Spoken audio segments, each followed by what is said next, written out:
네. 오늘은 이제 3월 전국 부동산 시황에 대해서 한번 다뤄보려고 하는데요. 네. 좀 이번 달에 변화가 감지된 게 있으신가요?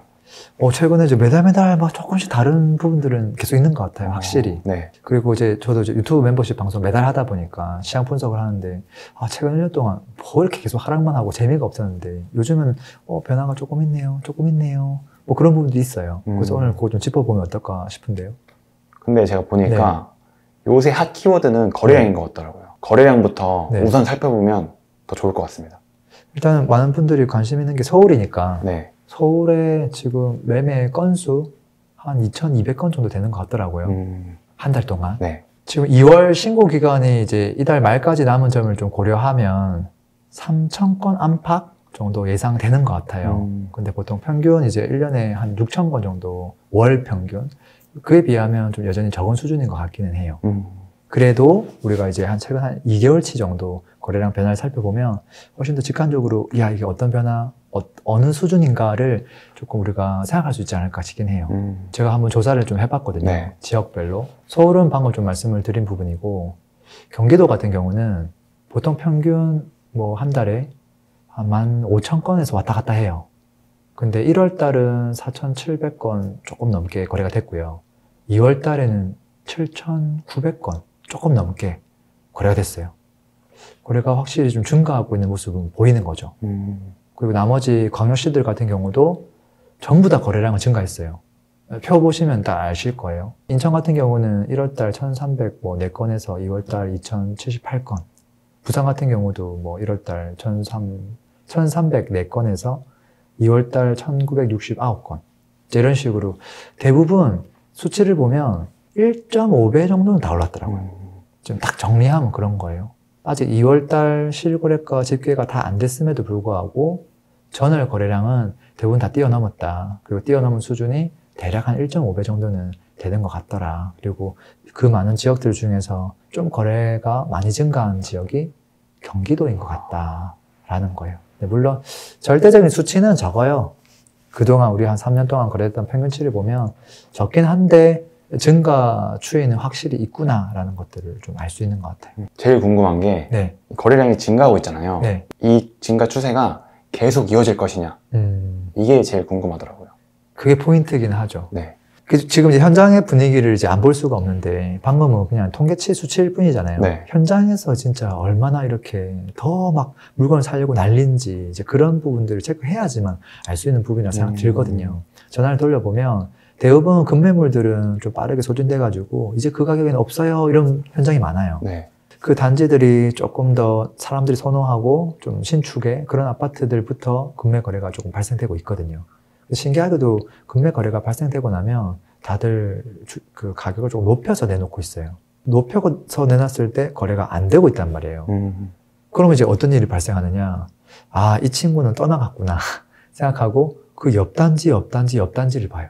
또는 A 입지가 아니라 B 입지를 바라보고 B 입지에서 제일 괜찮은 거 지금 급매물 살 수 있을까? 또 거래가 되고 또 거기서 호가가 올라가면 걔는 또 떠나갔구나 하고 거래를 안 하고 그렇기 때문에 이게 우리가 생각하는 건 뭐냐면 거래가 되고 나서 또 호가 올라가고 거래되고 이렇게 올라가야지 거래가 폭발하는 거거든요. 네.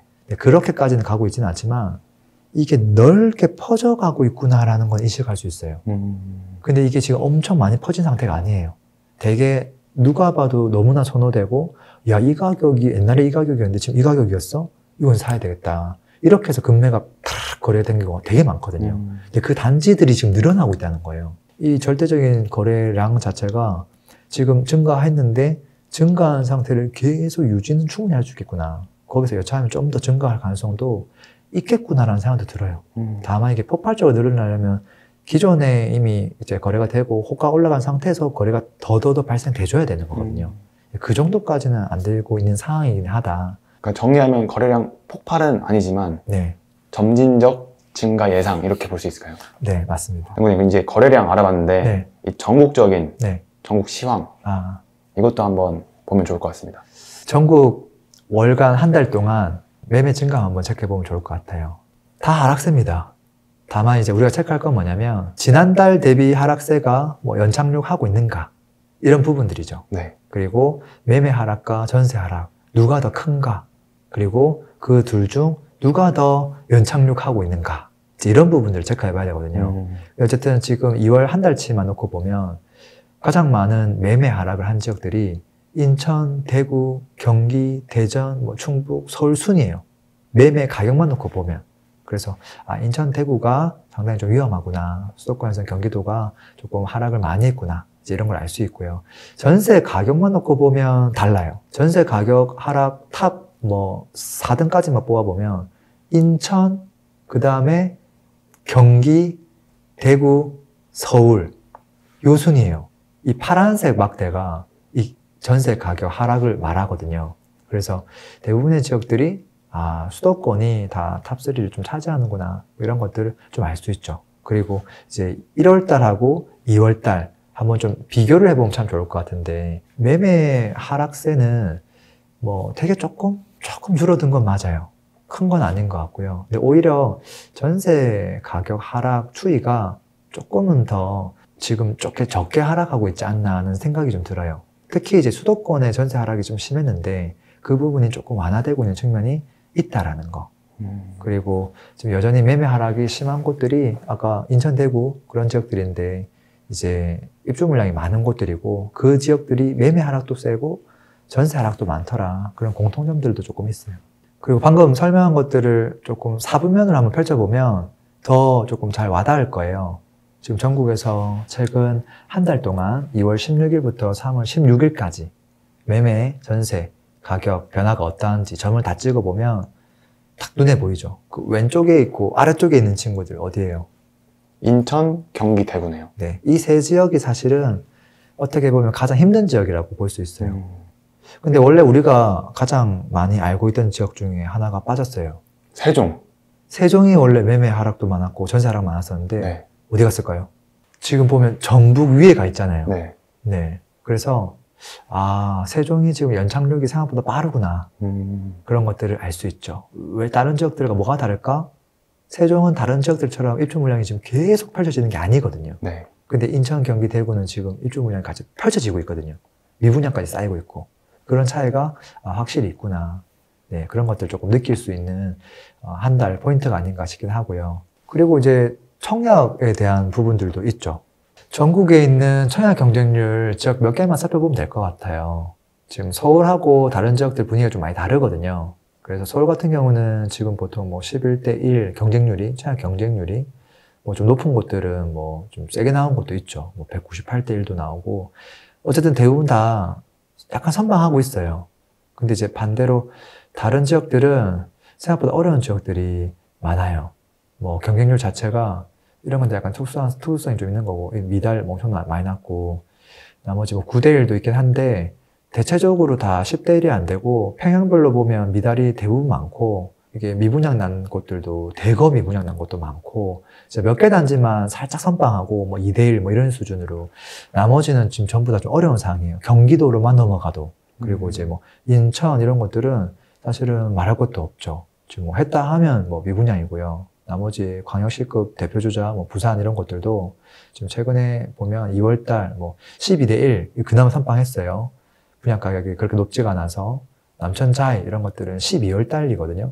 좀 많이 예전으로 돌아가죠. 네. 그 이전 뭐 이때까지만 다 분위기 괜찮은데 이 이후로 부산은 분양을 거의 안 하고 있어요. 사실은 안 하고 있고, 대전도 사실은 과거에 분위기 너무 좋았는데 지금 이제 분위기가 완전 바뀌어가지고 지금 보면 다 경쟁률 자체가 미달이 많거든요.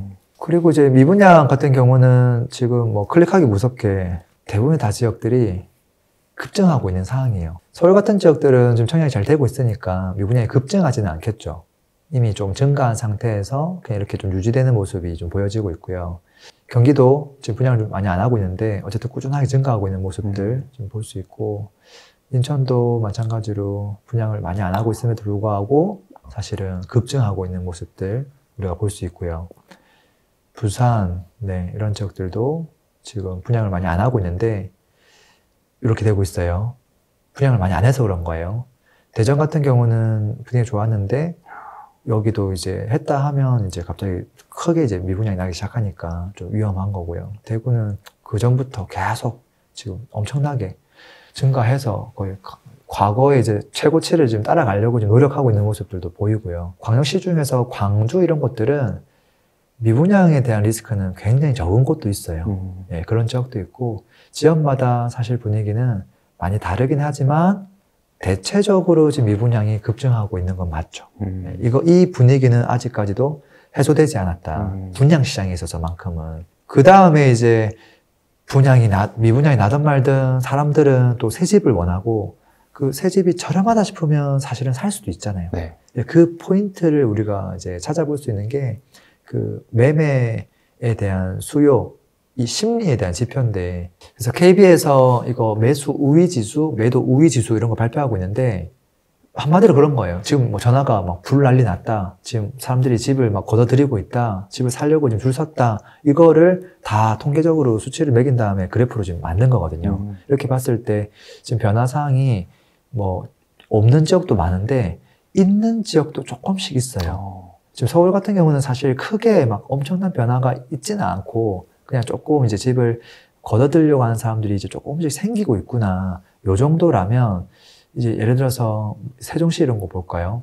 이런 지역들은 지금 보면 집을 내놓으려고 했다가 걷어들인 사람들의 숫자가 엄청 많아진 거고요. 그 다음에 집을 살까 말까 고민하다가 사야 되겠다라고 이제 막 돌아서고 있는 사람들의 수요가 확실하게 변화가 좀 있다는 거죠. 그래서 그 두 개에 대한 줄다리기 결과가 이렇게 매수 우위 지수로 지금 올라가고 있습니다. 라고 하는 것들이 있고요.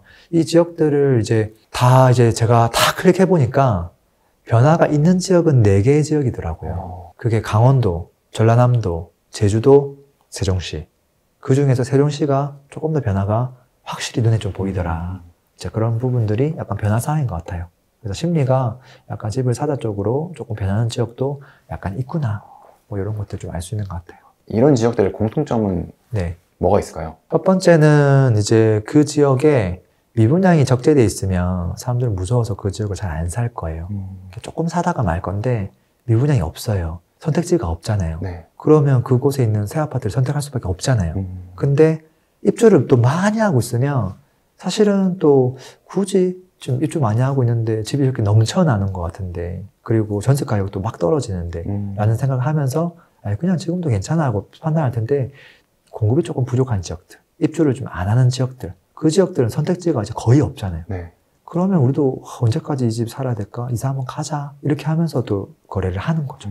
그런 차이가 있는 것 같아요. 지금 우리가 이제 시간 관계상 전국에 대한 동향만 좀 간단하게 알아봤는데 좀 더 디테일한 건 이제 나중에 시간 나면 지역별로 한번 살펴보면 좋을 것 같습니다.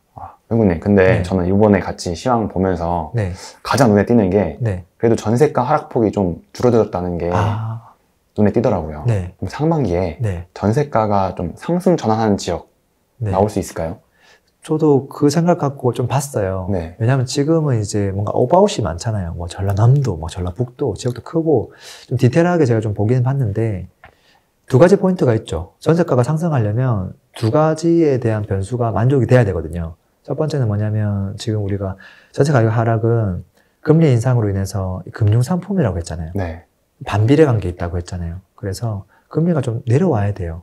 단순히 대출금리 조금 내려주는 수준이 아니라 저희 한국 기준금리 자체가 좀 내려와줘야 되는데 아직은 그냥 횡보 상태로 갈 확률이 매우 높잖아요. 그래서 이거 하나가 조금 이제 제끼고 네. 나머지 하나가 입주 물량이거든요. 근데 지역별로 제가 입주 물량을 좀 봤어요. 근데 입주 물량이 뭐 앞으로 2, 3년 동안 입주 물량 중요하긴 한데 지금 이제 올해 상반기 그것만 놓고 봤을 때는 대부분 입주 물량이 좀 많더라고요. 대부분의 지역이. 그리고 여기는 입주 물량이 좀 없네 하는 지역도 있었는데 그런 지역들은 미분양이 또 좀 계속 쌓여 있더라고요. 그게 또 악재의 역할을 또 할 수 있을 것 같아서 야 당장 상반기 내에 전세가가 올라가기는 쉽지는 않겠다. 그런 생각이 들기는 해요. 그래도 전세대출 금리가 좀 내려갔는데 네. 그래도 기준금리가 내려가야 좀 효과가 있을 거로 보시는 건가요? 한번 살짝 내려주고 거기서 더 내려줘야 되는데 멈출 거 아니에요. 그러니까 지금 이제 전세 이제 하락률이 조금 이제 주춤해진 상태에서 이게 가겠죠. 근데 결국은 기준금리가 더 내려와야 전세 가격이 확실하게 올라올 수 있겠죠. 그럼 또 계속 지켜봐야겠네요. 영구님, 그럼 마지막으로 이번 3월 시향 정리 한번 부탁드리겠습니다. 지금 포인트는 거래량하고 심리예요. 그 중에 첫 번째가 거래량이고요. 거래량을 봤을 때 1월 달부터 확실하게 조금 변화사항이 있다. 그리고 그게 어떤 방향으로 가느냐가 중요한데 2월 달 점을 탁 봤을 때 1월 대비 1.5배수로 점을 찍혔다. 3월 달 이제 점을 찍어보는 게 중요하겠죠. 이게 위에 찍히냐, 아래 찍히냐. 네, 어쨌든 두 개의 점만 봤을 때는 조금씩 증가하는 추세로 가고 있다. 이렇게 좀 요약할 수 있을 것 같고요. 그 심리 부분에 있어서 지금 보니까 아무래도 사람들이 관심이 많은 지역들이 서울이잖아요. 네. 서울의 매매 하락이 눈에 띄게 조금 줄어들고 있다. 그리고 그동안 하락을 많이 했던 세종시도 매매 하락 지금 되게 많이 줄어들고 있다. 이제 그렇게 좀 아까 살펴본 것 같고요. 그리고 전세 가격 하락률이 전국적으로 조금씩 줄어들고 있다. 그것도 좀 포인트인 것 같아요. 그 다음에 분양시장 같은 경우는 서울과 나머지 너무 양극화돼 있다. 분위기가. 이렇게 좀 서머리할 수 있을 것 같고, 그리고 다음 달에도 한번 또 체크해보면 좋을 것 같습니다. 네, 알겠습니다. 오늘도 들어줘서 감사합니다. 행복한 하루 되세요. 피스.